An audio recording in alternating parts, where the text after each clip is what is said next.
بسم الله الرحمن الرحيم. ازيكم عاملين ايه؟ يا رب تكونوا بخير. النهارده هنعمل زي ما انتم شايفين كده الجمال ده. هنعمل معجنات، سموها معجنات، سموها بوريك الافران. تحفه وهشه وقطنيه وجميله، وديت من وصفات اللانش بوكس. طبعا عملت معاكم قبل كده النوتيلا، والنهارده هنعمل مع بعض كده زي ما انتم شايفين بوريك الافران او ميني سندوتشات، اي مسمى يعني. المهم ان هي تحفه، تقدري تعملي منها كميه وتشيليها عندك في الفريزر وتدي منها لعيالك كل يوم الصبح وهم رايحين المدرسه في اللانش بوكس. بجد هتوفر عليكي كتير وهتريحك، والوصفه تحفه وهشه وقطنيه. تعالوا نبدا الفيديو ونشوف عملناها ازاي. سهله وسريعه، ما خدتش معانا وقت. بس قبل ما نبدا الفيديو بطلب منكم كلنا ندعي لاهل غزه. طبعا اهلنا في فلسطين، مفيش في ايدنا غير ان ندعي لهم. يا ريت في ايدينا حاجه نعملها اكتر من كده. ربنا ينصرهم يا رب ويثبتهم. ما تنسوش تدعوا لهم. حطوا ستوريهات وروا العالم اللي بيحصل في غزه. يلا نبدا الفيديو ونشوف عملناها ازاي مع بعض. تعالوا كده نشوف مكوناتنا ايه النهارده. معايا هنا معلقه سكر كبيره، دي طبعا عشان الخميره. خميره بيره، لو عندك فوريه عادي. علبه زبادي اللي هي الصغيره دي. معايا هنا كوبايه ميه دافيه، معلقتين صلصه، 3 معالق زيت، سمسم طبعا للوش، هناخد رشه ملح. معايا طبعا هنا نص كيلو دقيق، معلقه بيكنج باودر، 4 مكعبات زبده، دول عشان يخلوا العجينه بتاعتنا طريه.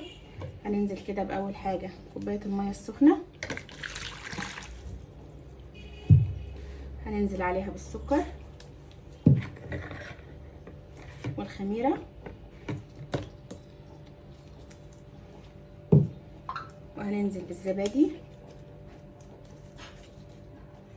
طبعا هنحط البيكنج باودر كده على الدقيق، هنزل بقى بالزبادي.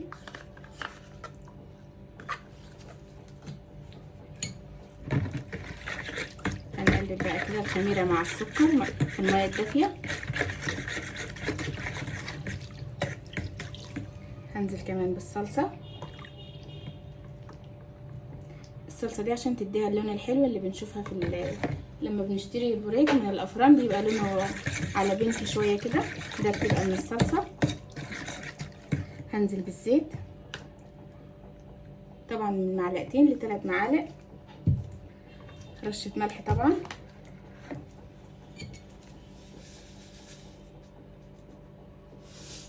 كده. هقلب بقى كل ده مع بعض كده لحد ما اتاكد ان الخميره بتاعتي دابت والسكر والملح وكله. قلبت كل المكونات كده والخميره دابت. هنزل بقى بالدقيق اللي معايا كده، شلت المضرب بتاعي وبالمعلقه كده وهقلب.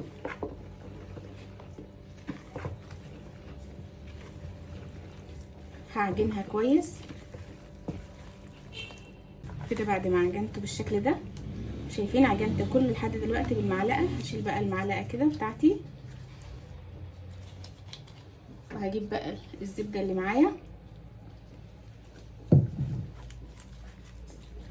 وهدخلها بقى في العجينه كده. الكام مكعب زبده دول هيدي العجينه بتاعتي طراوه كده وخلاها هشه.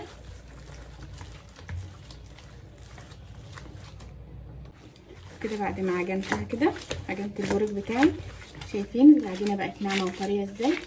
لو عايزه المعجنات تبقى ناجحه معاكي لازم العجينه تبقى طريه كده وما بتلزقش. كده هغطيها بقى واسيبها ترتاح شويه ونرجع نكملها مع بعض. تعالوا كده بعد ما سيبنا العجينه بتاعتنا تختمر شويه، شايفين ما شاء الله اختمرت ازاي.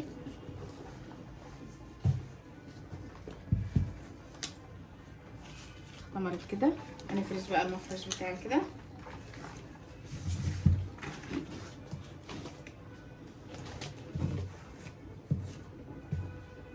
وهناخد بقى العجينه كده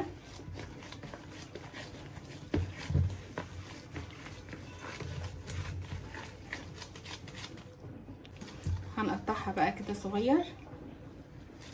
احنا هنعمله ميني كده صغير نفس الحجم ده كده بالشكل ده.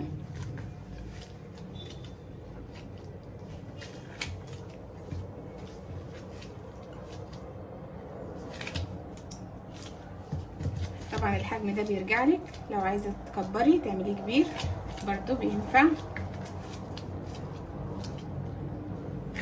انا النهارده هعمله الحجم الصغير ده. هكمل بقى الكميه اللي عندي كده تقطيع ونرجع نفردها مع بعض. بعد ما قطعت الكميه بتاعتي نفس الحجم الصغير ده، معايا هنا الجبنه. انا جبت جبنه اللي هي بطعم الشيدر، طبعا اي جبنه بتحبيها تقدري تستعمليها في الحشو. هنفرد بقى كده كده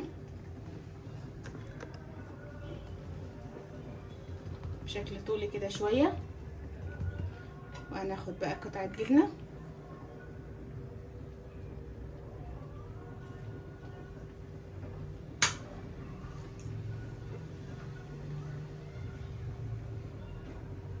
وهنقفل بقى عليها كده.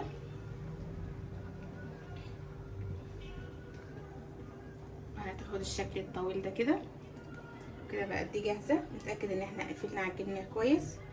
احطها بقى معايا كده في الصينيه وافرد واحده تانية.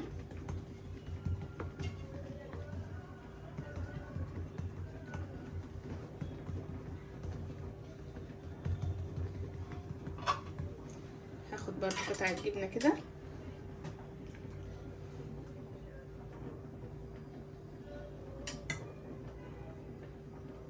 ونطبق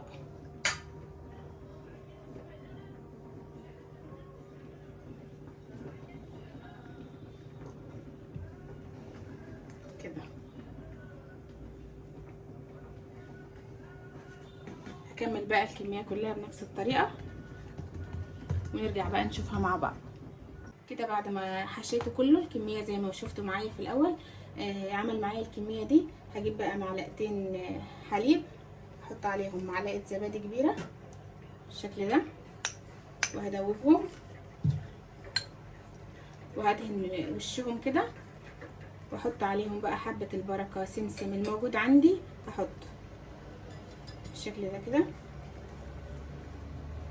دوبت الزبادي في الحليب.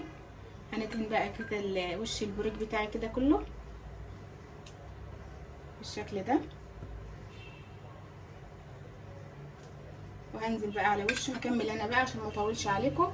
عندي سمسم طبعا، لو عندي حبه البركه كنت حطيت بالشكل ده. هكمل بقى انا الباقي واسيبه بقى يخمر واخبزه ونرجع نشوفه مع بعض.